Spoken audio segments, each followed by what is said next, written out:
שלום, ברוכים הבאים לעוד שיחה של מה קורה פה. אנחנו נתחיל כמו תמיד בלעצום עיניים ולקחת נשימה עמוקה ועוד אחת. נשים לב שמה שקורה פה עכשיו זה אנחנו בתוך הגוף שלנו, נוכחים במקום הזה שבו אנחנו נמצאים, על האדמה הזאת, מתחת לשמיים האלו.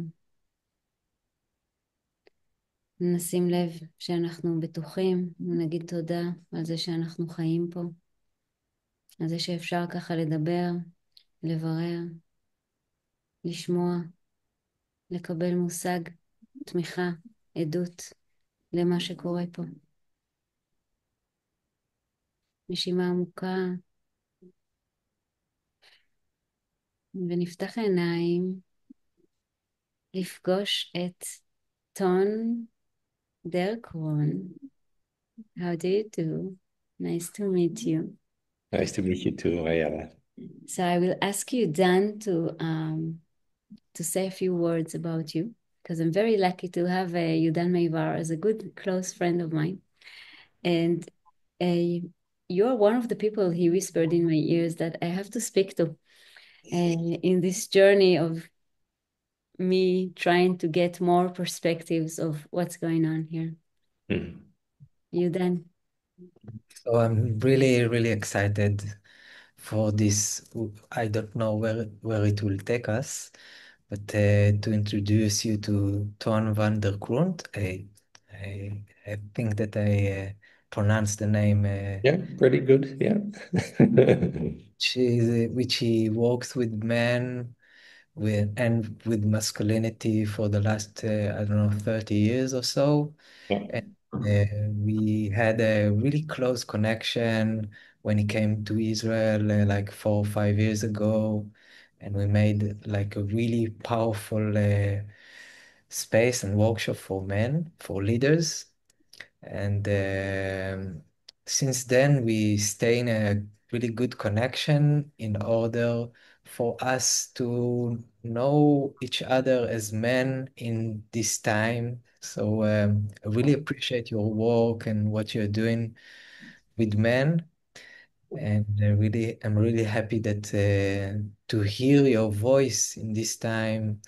I'm really curious of how do you see things from outside of Israel in this really crazy, crazy, crazy time, which I like calls it, what the fuck is going on?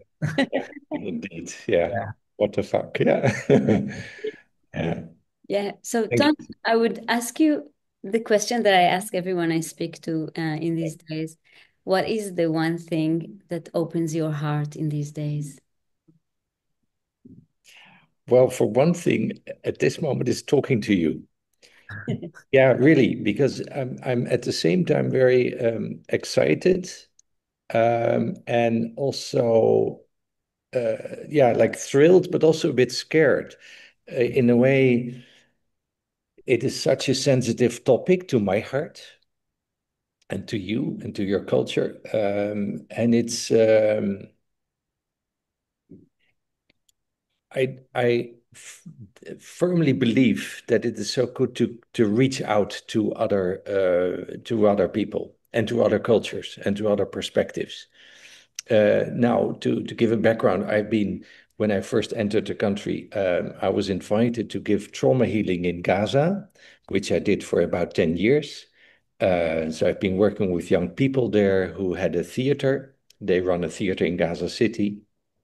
And so every year I came back to do trauma healing with them, which was an amazing experience and very rewarding, very intense. I've seen things that I almost can't put into words. They were so intense. But after 10 years, I met Devorah Perlman, and she told me, Tom, now you have to come to our side of the wall, because otherwise you get a little bit out of balance. And I thought that was a very good idea. So I started getting more involved in the Israeli side and started doing men's workshops. And I did a lecture tour through the whole country about my book on men. And that really got me very deeply involved with Israeli and Jewish culture. And I think the one point that really did it for me was when I had given a lecture in Jerusalem, just close to the King David Hotel. And I apped back to my girlfriend. I said, I need two hearts because I love two people. I love two cultures. And I don't know how to connect them, but I have a deep love for the Jewish culture. I have a deep love for the Islamic, for the Palestinian culture. And I think that is what opened my heart, but it also tore my heart apart. So that's where I am, excited, thrilled, but also like, I don't know how to bridge the gap. Mind the gap, they say in London when you want to.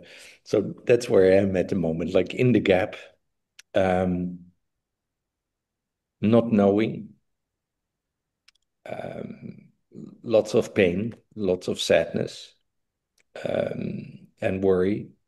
So I don't know. In the spiritual world, they always say, "Oh, you need to be happy. You need to be, bring yourself into a higher frequency." I think always right.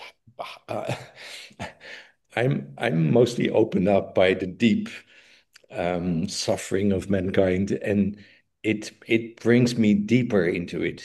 Um, Maybe not higher, but really deeper. And that brings me to this deep love for humanity, even if we're suffering and we do crazy, stupid things. I think this is my path to really look very deeply into it. And sometimes it's painful. Yeah. It sounds like an amazing, beautiful movement that I think we all here need to learn of how to allow love show up when we are suffering and when Yeah. horrible things are happening.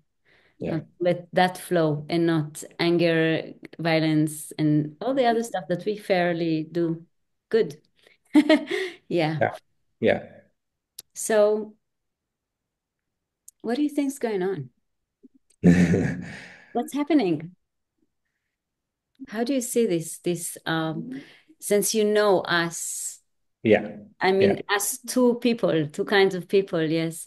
And you know Gaza very well. And Gaza in the last year and a half is on fire. Yeah. You know, Israel, which is on fire as well. Yeah. I'm not in the south, I'm up in the north, and we've experienced a very strong war zone here.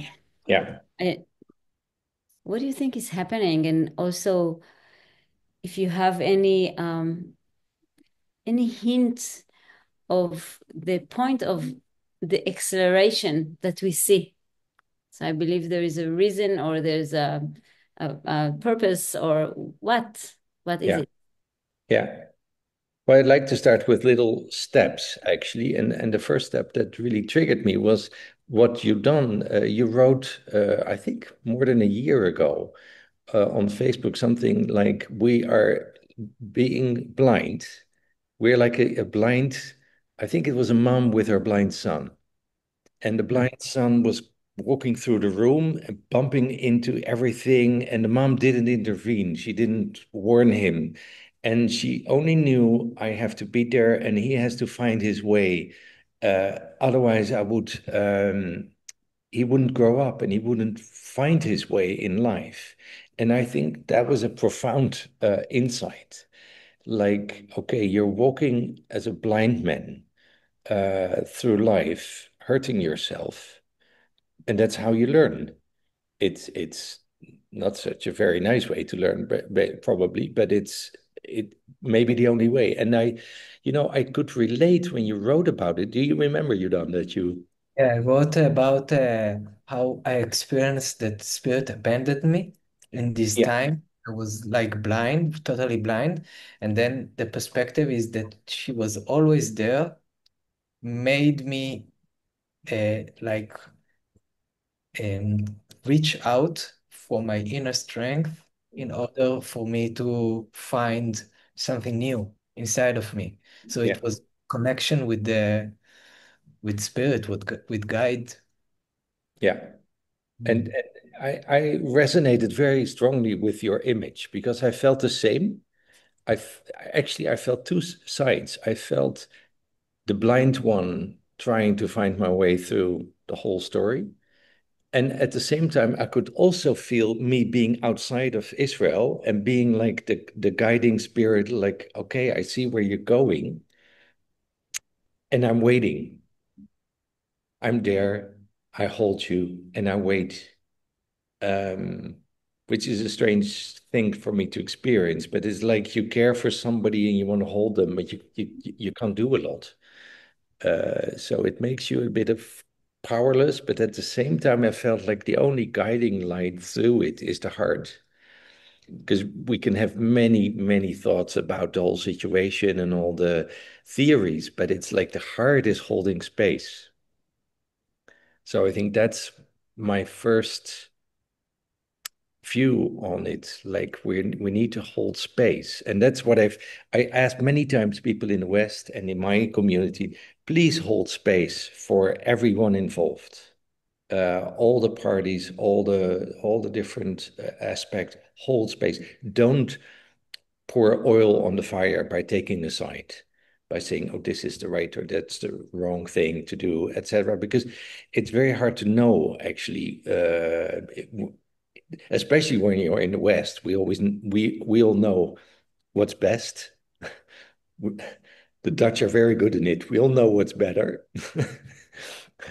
We're famous for for that.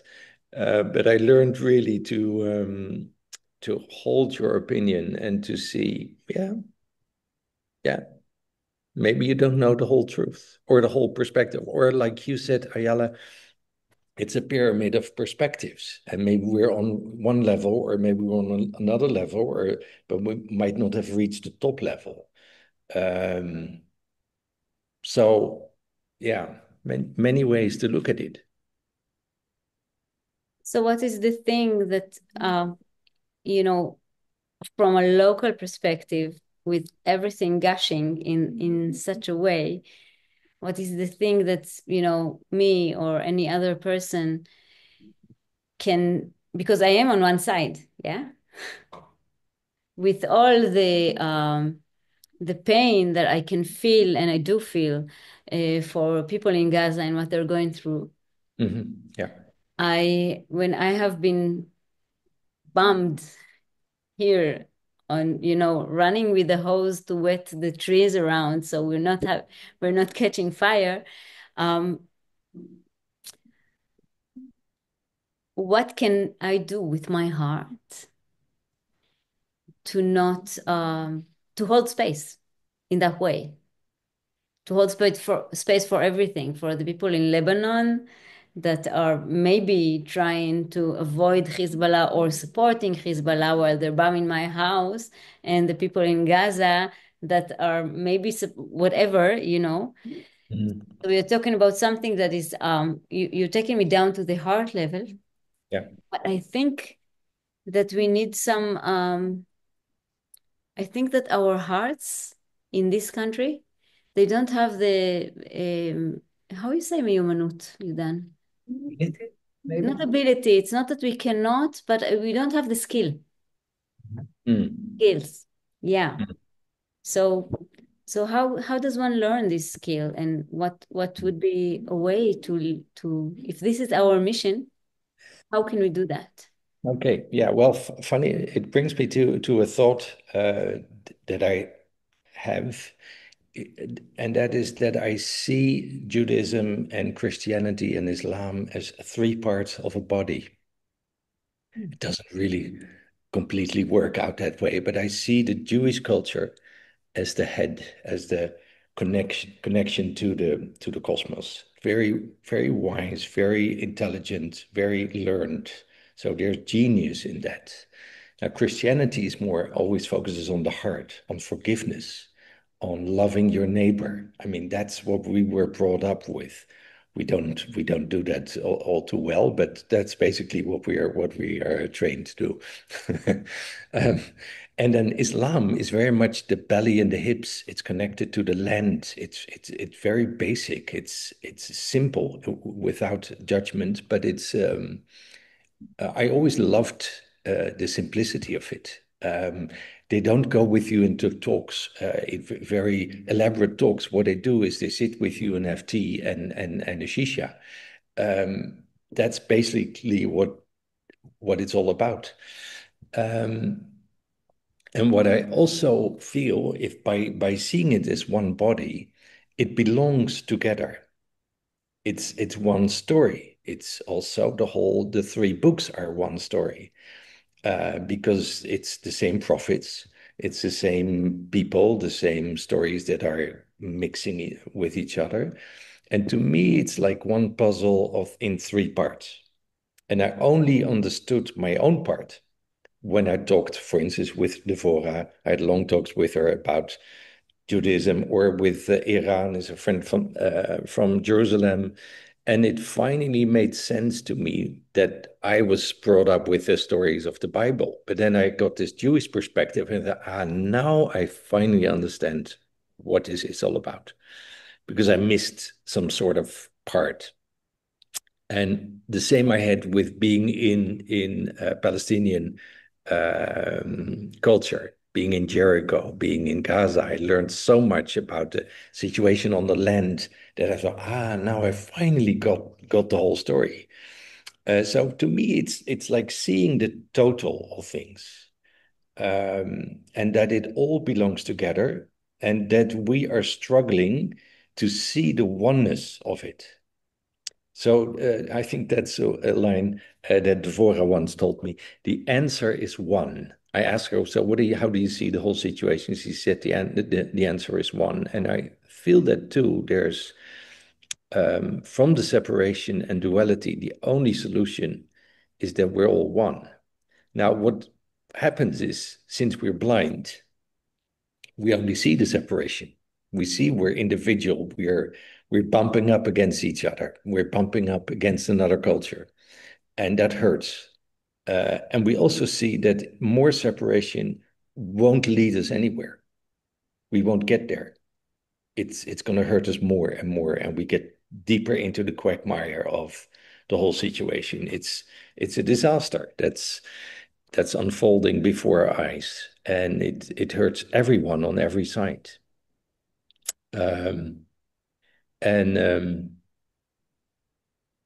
Yeah, let's keep it to that for the moment. Yeah.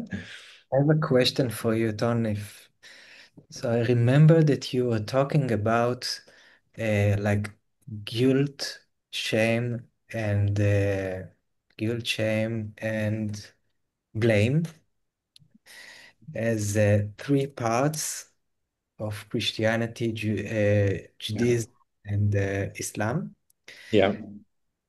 So you put it really in a smart way, and I would really want to hear what you said, what you see about it, and maybe if you can see what can we do, like if we hold the victim part of the tree, what can we do in order to do this transformation of victim into freedom, into something that takes responsibility or accountability. Um, if you can relate to this. And did I connect the three to the three religions, or probably I connected shame to Christianity? I think shame to Islam, Okay.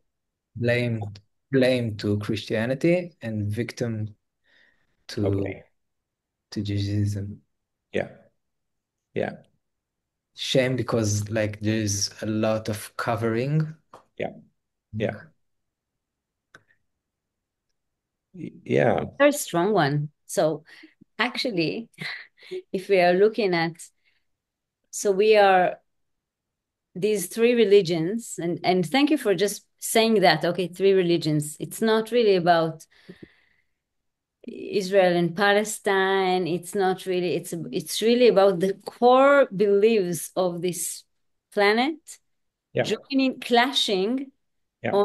on a single mountain, actually, on Jerusalem, or like really, or around the single mountain. And it's beautiful to see, okay, you're saying we are one part, as I Yeah. would say, we are part of this land.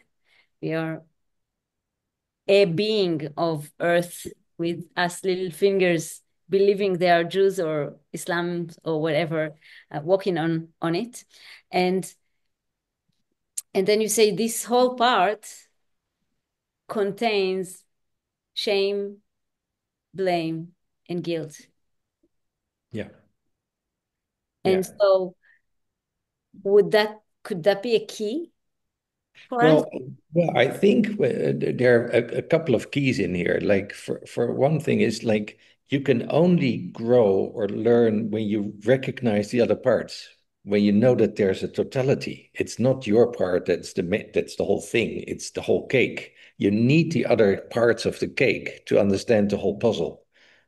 So that's already a first given. And then, of course, every part has its blind side or its dark or its shadow side. I know the Christian shadow side very, very well. I struggled with it quite a big part of my life. And I started also to appreciate it.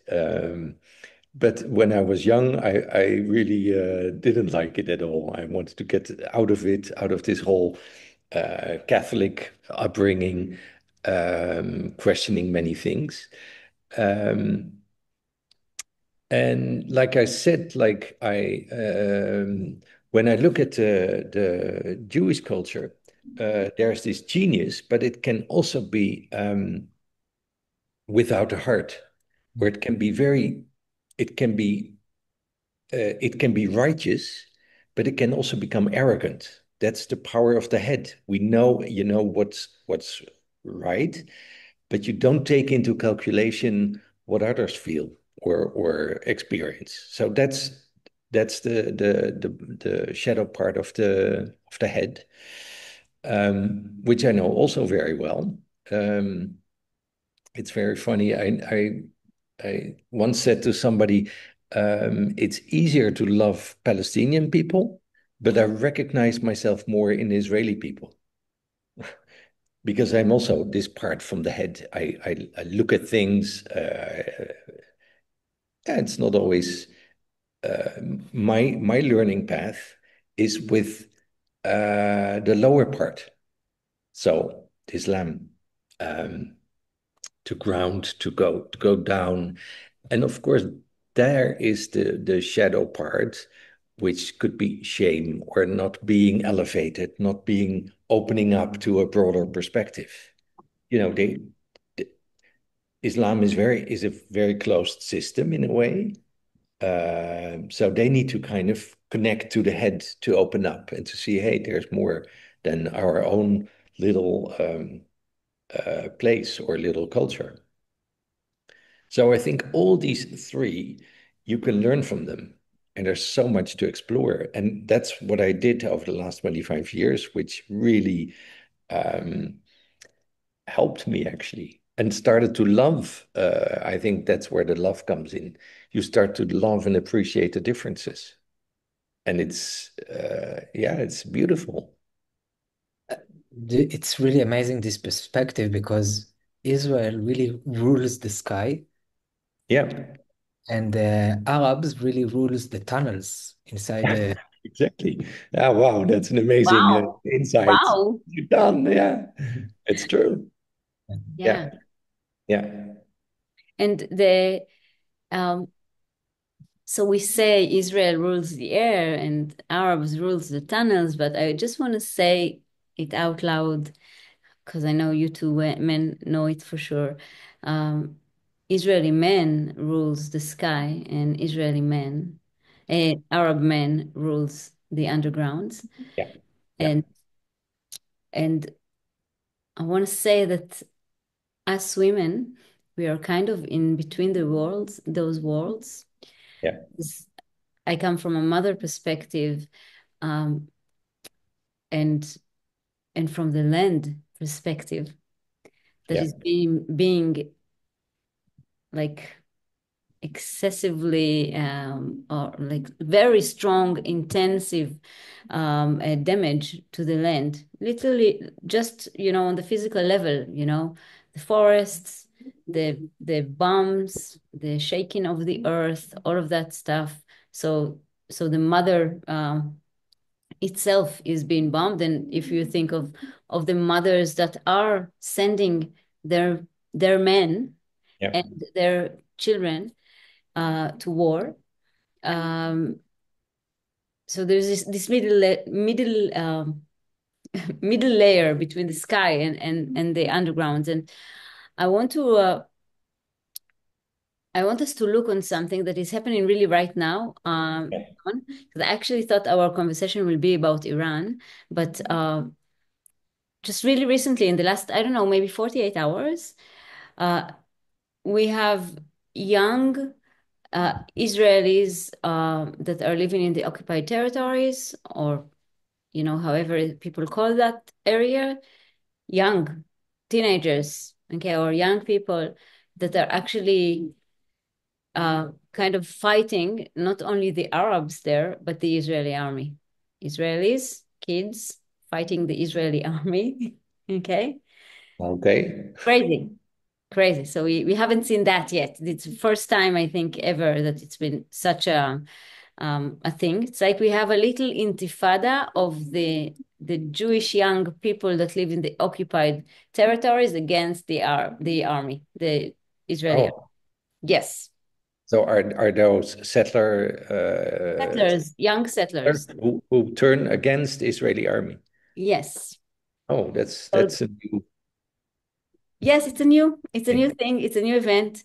And in this new event, you can say many things, because these young settlers want to fight actually the Arabs, but the army doesn't let them. So there's like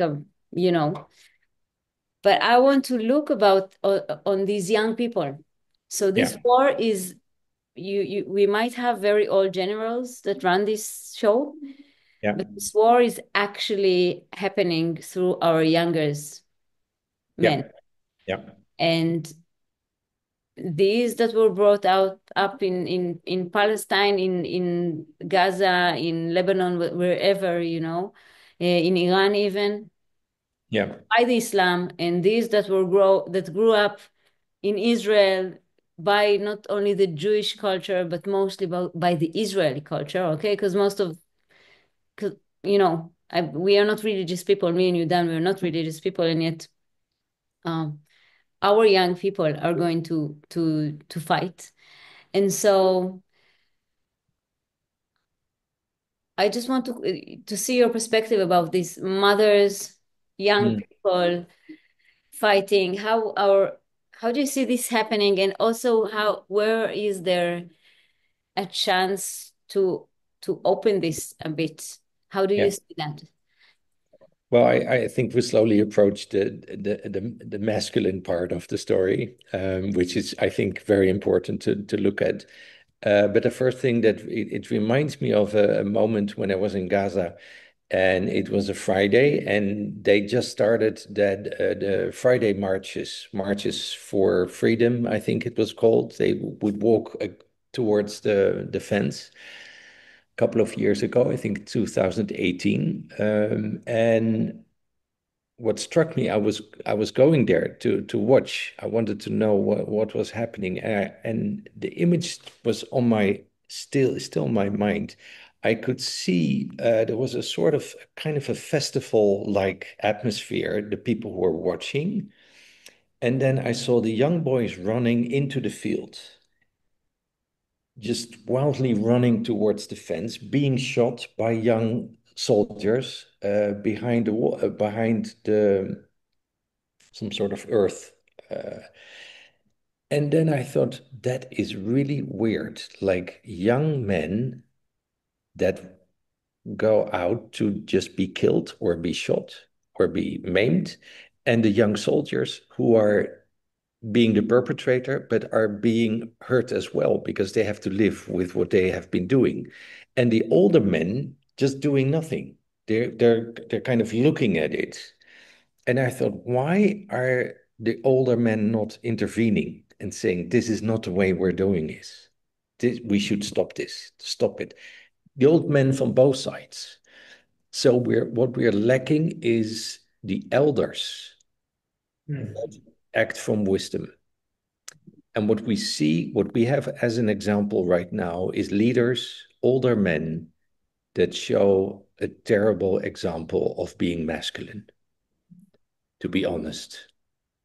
Most of the leaders that I see are just awful from the bottom of my heart. This is not what masculinity is all about. This is not what being male is all about. It's just we're looking at egos, big egos, wanting to have it their way, and it ends in separation and war and killing each other. So we lack a healthy masculinity and a healthy wisdom. And I think that's where the women stepped in when Women Wage Peace started.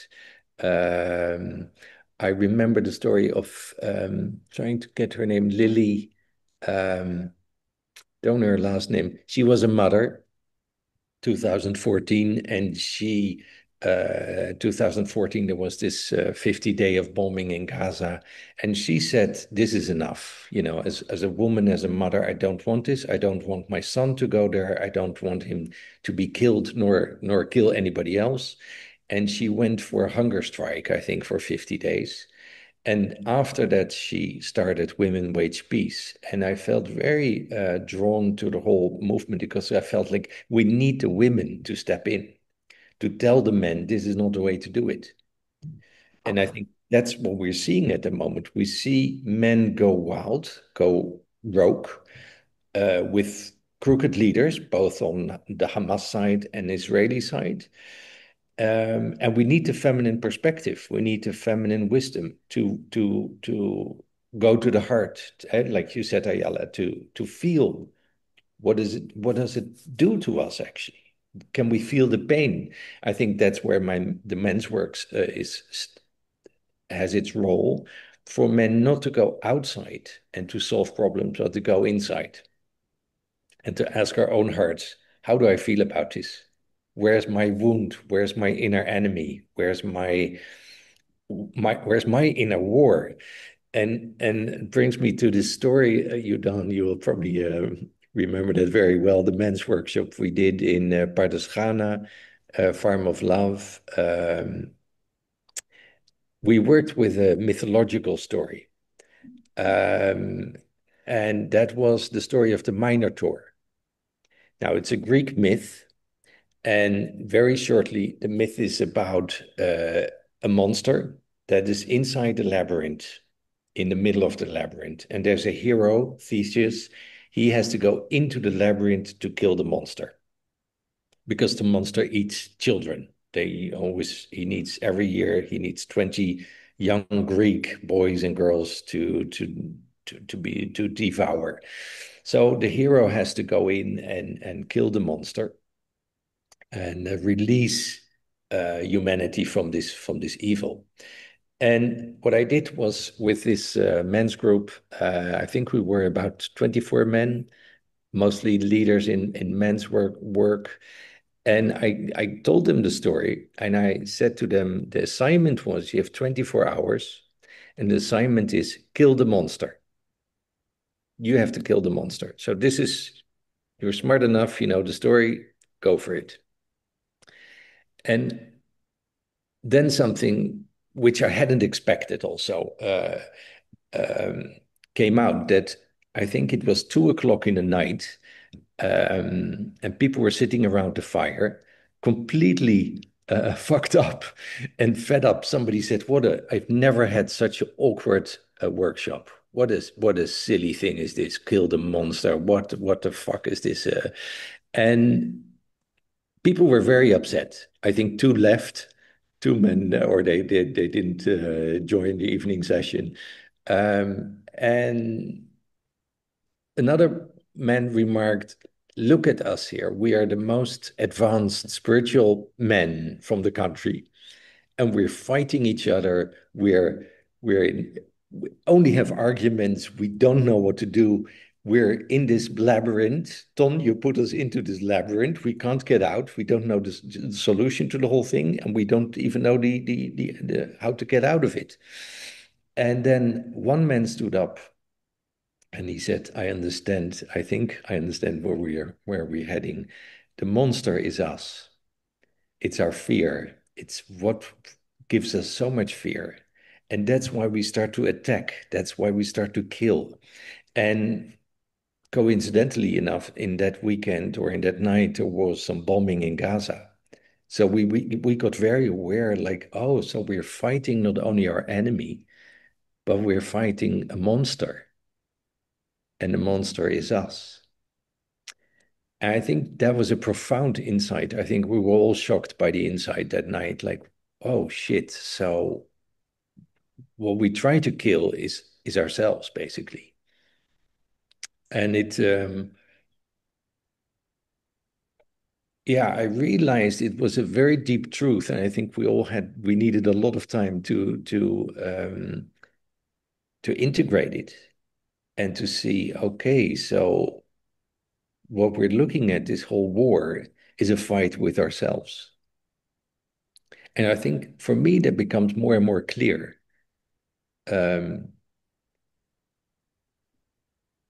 That the enemy is inside.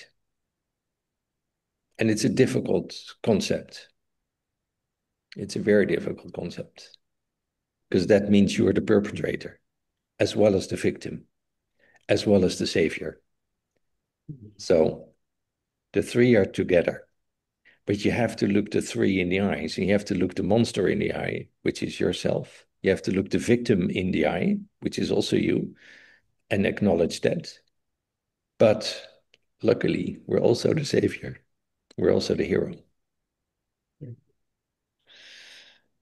Well, I would like to ask you, so, in our perspective, so you're a man and you have a strong masculine, but I, as a woman, also have a masculine part in me.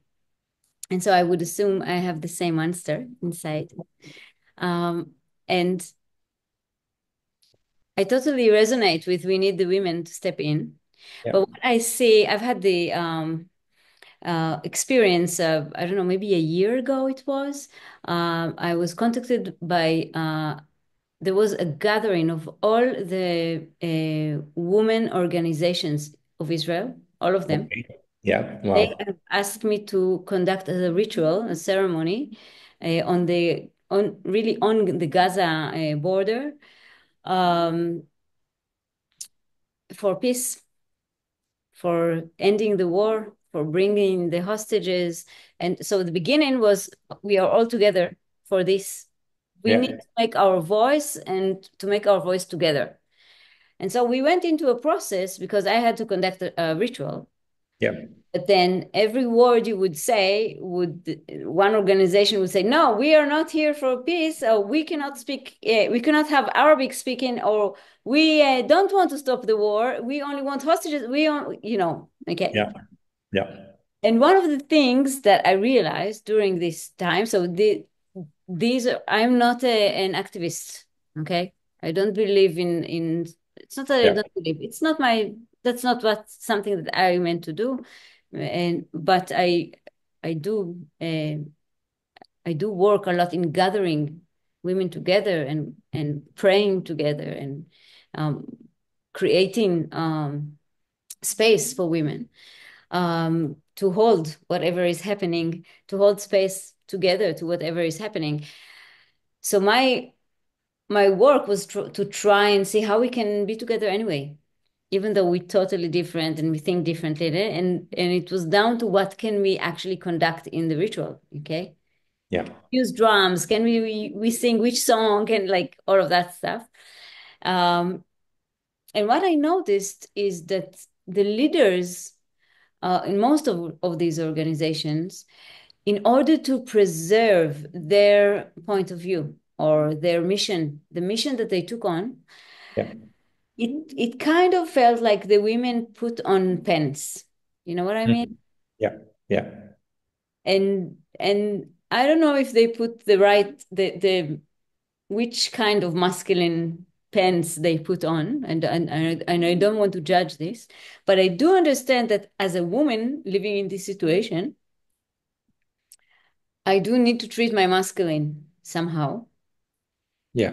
In a way, I cannot break through and let the feminine energy and the mother energy show up here without an inner masculine that will take that will, you know, we need some like a it's like a jungle, you know, you need a big machete, you know, with you Yeah. need someone that Okay. Don't do, and yeah. that's not me. And Yeah. if I do this, if I move into this, I lose this mother Yeah. feminine thing that maybe can bring some kind of healing to the situation. So I would like you to give an insight or something that I can work with inside myself with my own monster. um, and for us women of this land in both sides. Yeah, well, first of all, when we were just talking about religions, of course, they are patriarchal religions, all three. So what we lack and miss is the feminine. That's so obvious that I think that's maybe the core of the whole problem, of the whole war. It's brothers fighting each other. It's not sisters fighting each other in the first case. It's men fighting each other, and it's because we lack the Oh, I feminine. have to stop you because I have this thing, okay? So when I see those kids running on the hills fighting, Yeah, okay, Israeli kids, my first question is, where are the mothers? How come a mother allows this to happen? yeah, Okay? Not in yeah, a military way, da, da, da. And then the same thing, the Israeli here say, where are the mothers of Gaza that allows young people to be with guns? So it's like there's another layer there that I can't crack. I can't figure it out. yeah, yeah. It's funny, and I would ask, where are the fathers? Because I relate to the father energy. Like, why Fight. are the fathers They are not? fighting. That's They're obvious. fighting. Yeah, yeah. That is So obvious. they're already eaten by the monster, basically. Yeah, and it's they're uh, because I think as soon as you're in that thing, you're gone on either side. Your soul is already devoured in a way. Yeah. And I think where the feminine comes in is where we need the healing and the connection and the deep feeling, the deep feeling of grief. What I experienced over the last 1.5 years, especially after October 7th, is an immensity of grief that I couldn't imagine. I could lay awake for hours in my bed, just going deeper and deeper and deeper into sadness and um, despair, sometimes anger or not understanding. And when I went deep enough, it's like Inanna going down into the underworld. Suddenly, I felt like I was coming out on the bottom side of it, and I've suddenly opened up, and I could embrace everybody in the whole conflict, which was really weird. Like I could see through the darkness and understand why people do it and why they don't understand what they're doing. And but I could love them through that. So I think we need that feminine energy of going deep down into ourselves and deep into the darkness, actually. Um, and I think that's a part of the mother goddess that has a deep love, but it's not a very shiny love. She will she will kill you to start to learn how to love, basically. It's a Kali energy. She chop off your head, and she says you have to bow down. You have to lay down your head, otherwise I'll chop it off. And I think here is where the deep initiation of the feminine comes in. I think as men we need that so much. We haven't been drinking from that source. mostly because we are living in that patriarchal society that wants a quick fix or that wants to solve everything. There's nothing to solve at the moment. The whole conflict is at the moment unsolvable. Mm. And we have to look that in the eye and look the despair and the not knowing and the surrender. I think that's where the solution is at the moment. Surrender. And this is, of course, the word of Islam, surrender. I think that's what they're doing at the moment. There are people who probably fight back, like young Hamas people, but most of them, most of the 2 million people are just surrendering to death at the moment. I hear that from friends also, that they say inshallah, we will die. And that's a thing that we can't almost grasp. But there's a deep, I think what I feel at the moment is like we have to go as deep as that, all of us, to come out on the other side and to say, okay, maybe it's time to lay down our heads and die. Mm.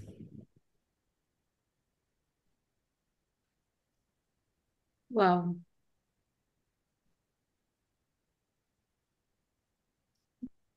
It's interesting because during this time, especially with everything that happened also up north, that was very alive. Mm. And with facing my own kids, my own boys, Yeah. and also supporting many other friends, children that are in the army now.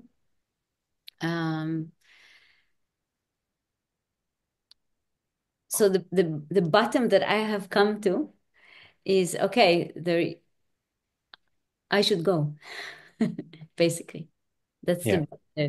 So the surrenderness that I come to, like, okay, this is not solving. I will not take part in this game anymore. It's not my mission.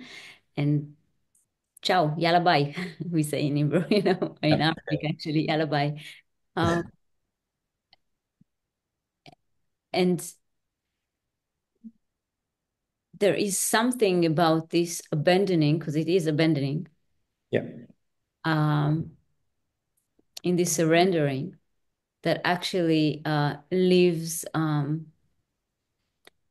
mess behind Yeah. and Yeah. leave, a burnt land Yeah. and so I feel inside of me this conflict. So like, because can you step out? Doesn't matter if you say we die or we live or we Yeah. just wish not to be here in this situation anymore. Yeah. Yeah.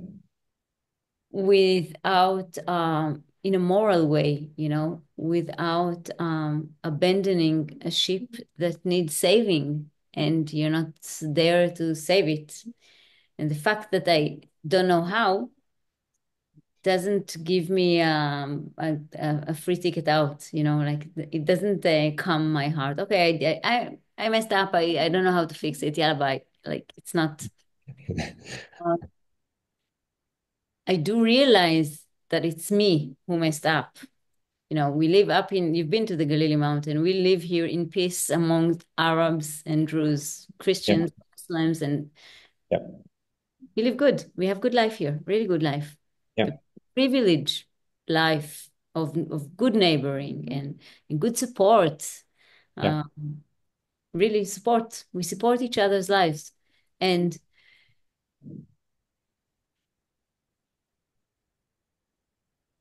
to acknowledge that this my little tiny, spot is not enough because on this same time there are children in Gaza being killed and there are children of my nation going through all this terror horror shit in the army, and it's not safe for everyone to be here.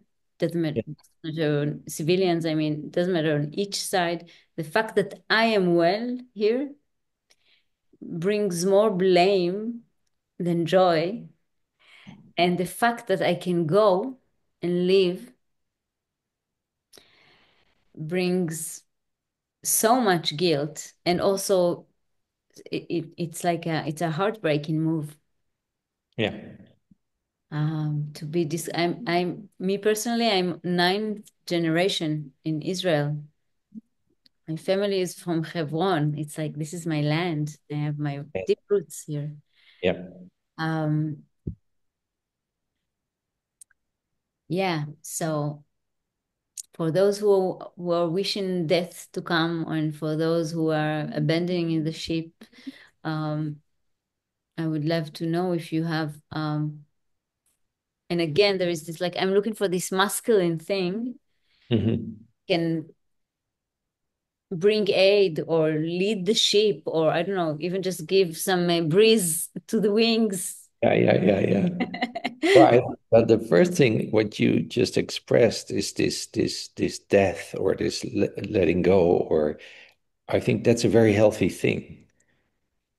It's a disaster, but it's also that's the way out.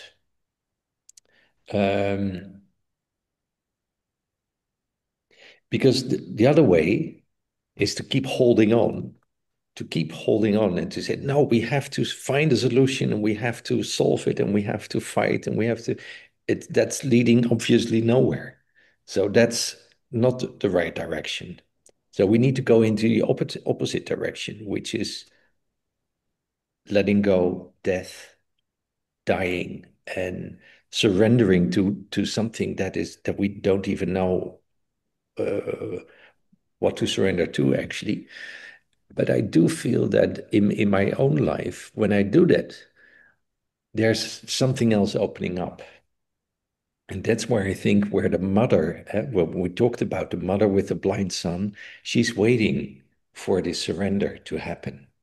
And when you surrender, then the great mother says, now come, I'm here. I am here for you. And I have a solution. But it's not your solution, but there is a solution. But you have to surrender to me, because otherwise you won't, you keep on fighting as little boys. I think that's a challenge for men, which is the most difficult, to surrender to that great feminine energy, and then to say we don't know what we have to do, we don't know how to fight, we don't know how to find a solution, but only in surrendering there is freedom, or there's a release of the suffering. And that in I think it's in Christianity, it's Jesus on the cross that says, I'm, I surrender to my death. I won't fight anymore. I won't blame anybody. It's just what needs to happen. I will die on this cross. And then a transformation takes place, because then he goes into this inner process and transformation and transfiguration, and he comes out alive. And he says, I'm okay, I'm reborn. So he shows the way for this inner journey of surrendering and taking the pain, taking the blame. So of course we in life we always want to have the blame with somebody else, or the pain with somebody else. But what he says, no, if you hit me here, you hit me there as well. So you take the pain and you take the blame, which is a very unnatural thing to do in a way. But it's a signpost. Like, okay, let's do this. Let's practice this, and then see what happens. Funny, I think the minute you said take the blame, so a huge fear came. And I think for us Jews to take the blame means that we'll have a death penalty. Yeah. Maybe because we have been guilty in minor things and we had death penalty. So, yeah. Well, I think you took the blame for 2,000 years. That's the problem when I look through Jewish history.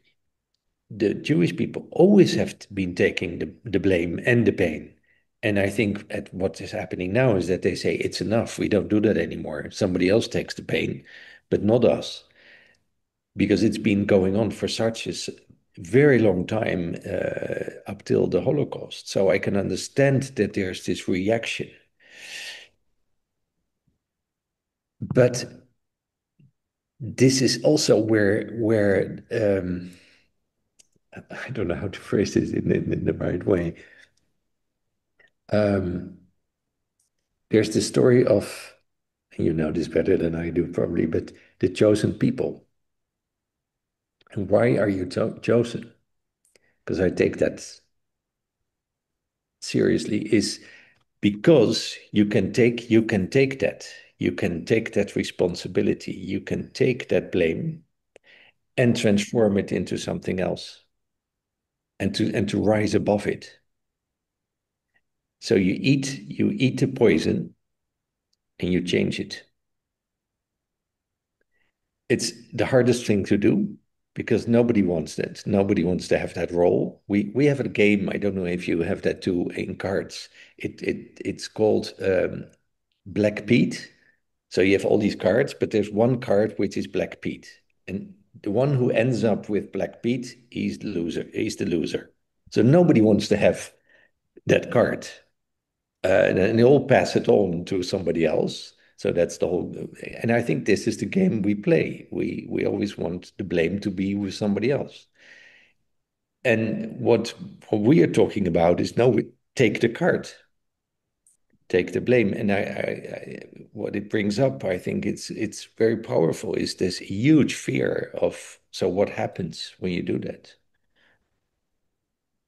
So basically what you're saying, just to understand, to make sure I understand, you say the Jewish people took the blame and the pain for so many years. Yeah. And now in these past 70 years, maybe, there is a no more. We are not taking the pain. We will give the pain. Yeah. And yet you're saying, and you understand this, and this is how pendulum works sometimes. Yeah. But basically, there is a way, there is a middle way where you don't take the pain, but you don't give the pain. There is this thing that we are looking for. Yeah. So I understand there has to be a black pit somewhere, somehow. I don't believe this actually, but I understand. Obviously, in this level that we're speaking, in this dimension, Yeah. we have to have a black pit and black pit. Which is, you know what a black pit is, a hole. Yeah, it's black pit. A black pit. Yeah. Yes. Okay. So like someone has to be in the darkest pit Yeah. of fear and violence and da da da da da, and being threatened with their lives. And now Israel is saying, this is not us. We're not taking this destiny anymore. Yeah. So we pass it on to the people in Yes. Gaza. Yeah. But actually, if I go back to masculinity and feminine, so if we look at the world, then we can see that actually the feminine is in the black pit, right? Yeah. There has to Yeah. be someone, right now it's the feminine. It's been there for a while, maybe Yeah. more than 2,000 years, maybe Yeah. more, close to 5,000, if Yeah. what we are told by history is right.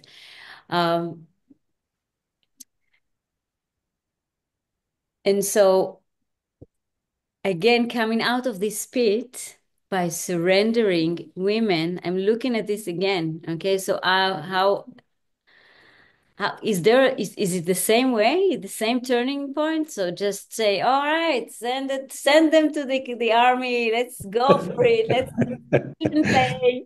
And like, I can't help it. I can't do anything. Like, you understand? Yeah. Yeah. What is the surrendering that us women can do here? Us women, the women in Gaza, the women in Iran, which is in a deep, deep black shit pit. Like, No, I think, well, I'm talking as a man, of course, but I think that it's the time for the men to take that card, to take the shadow part, and to say we have to look into our own selves and deal with our own shadow. Um, yeah, I think because we have projected our shadow too much on women, on other cultures, on other religions, and we became the white privileged men that rule the show worldwide. So how can you step out of that? Is that you have to take the shadow and eat the shadow. It's like what my teacher Robert Bly told me: eat the shadow. You have to eat the whole shadow. And then maybe if you stay alive and you survive that, then okay, something else can happen. But first you have to eat it.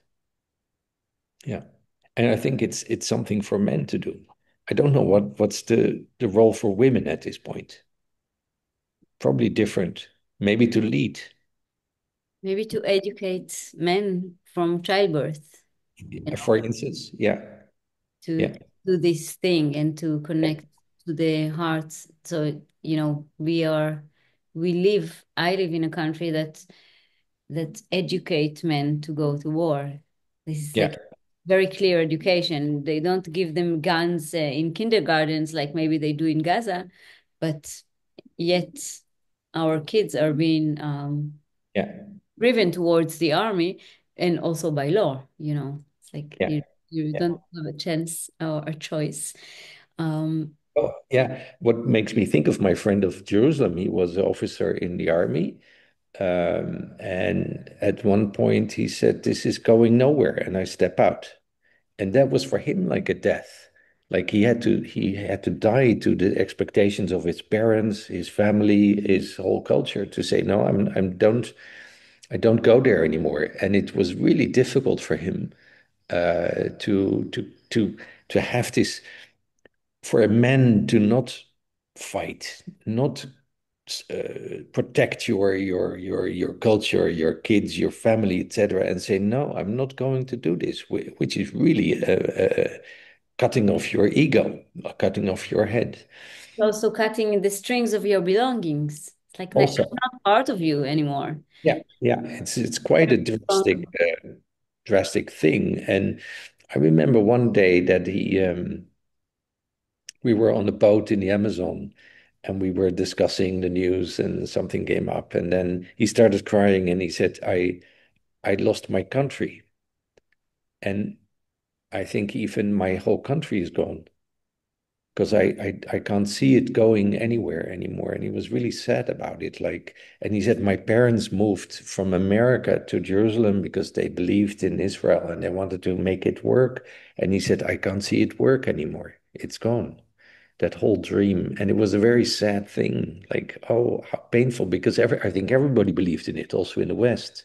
Like we were, when we were young, Israel was the dream, was a hope.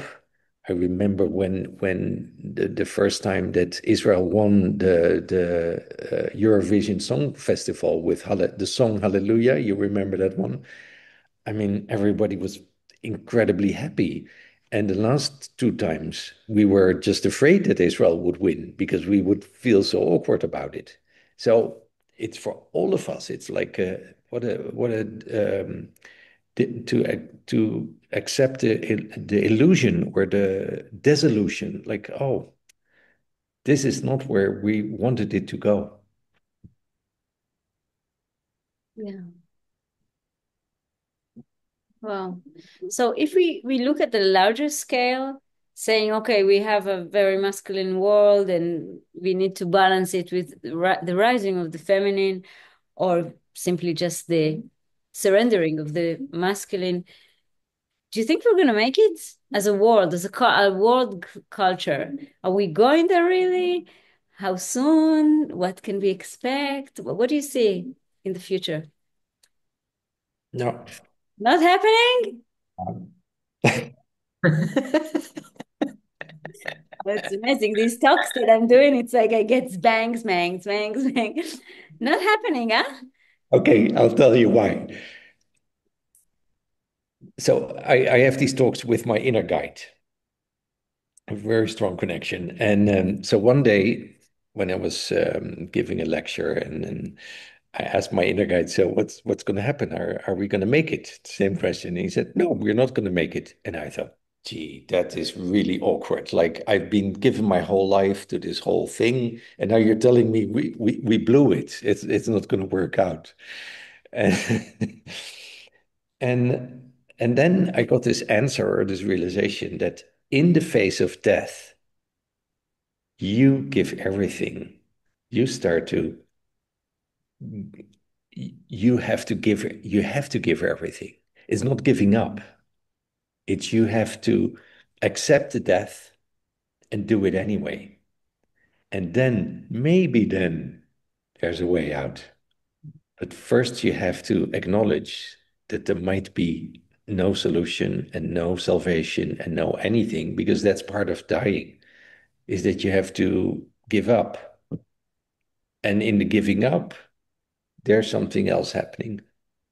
So actually, hope is our problem, huh? Yeah, maybe it is.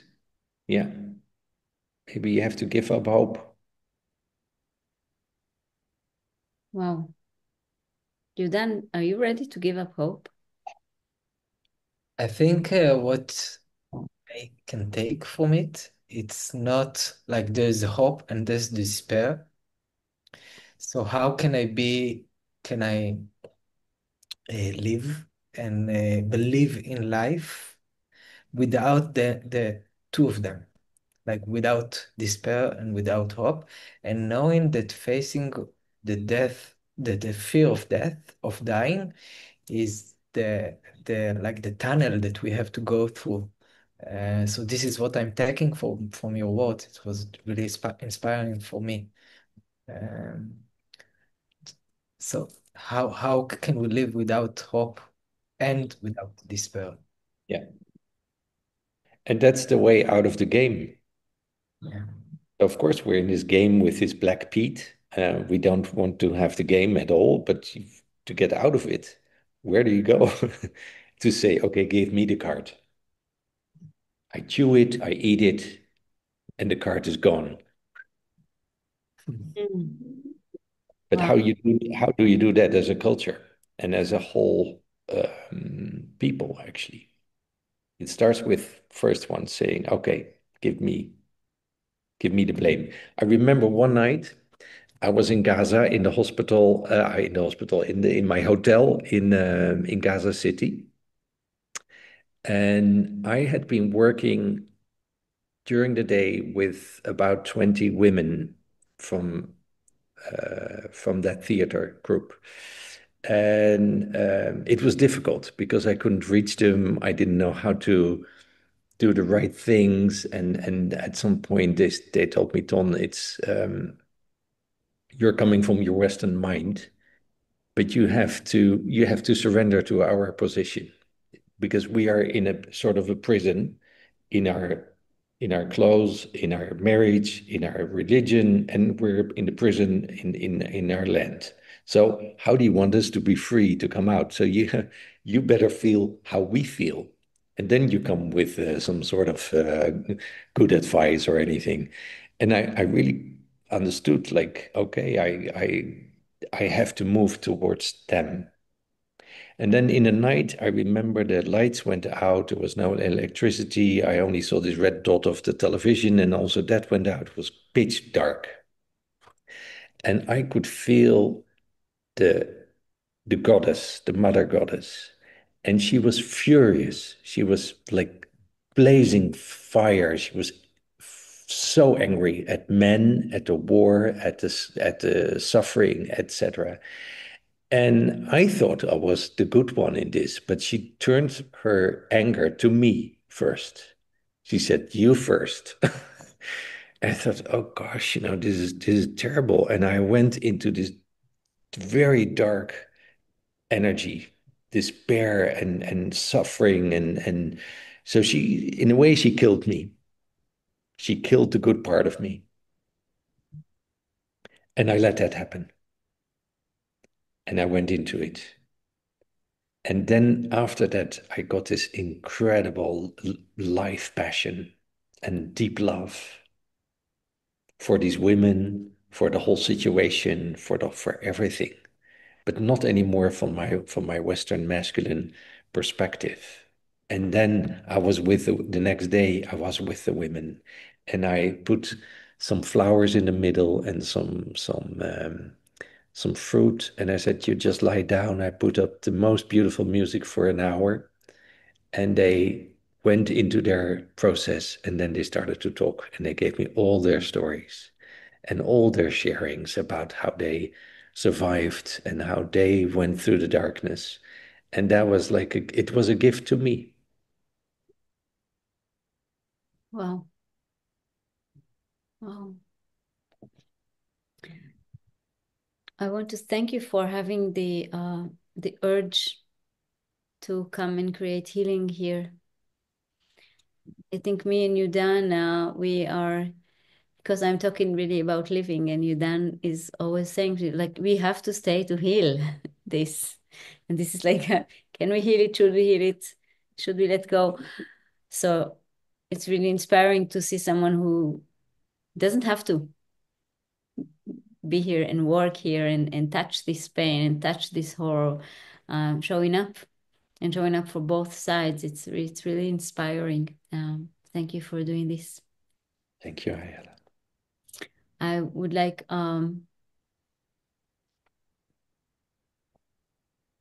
just for us closing this talk, I wanted to bless you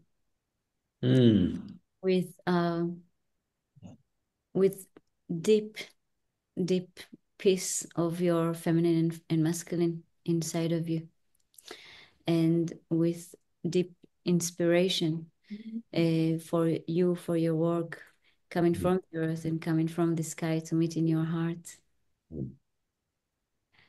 I am taking a lot from this talk and in this quest of really trying to figure out what the fuck.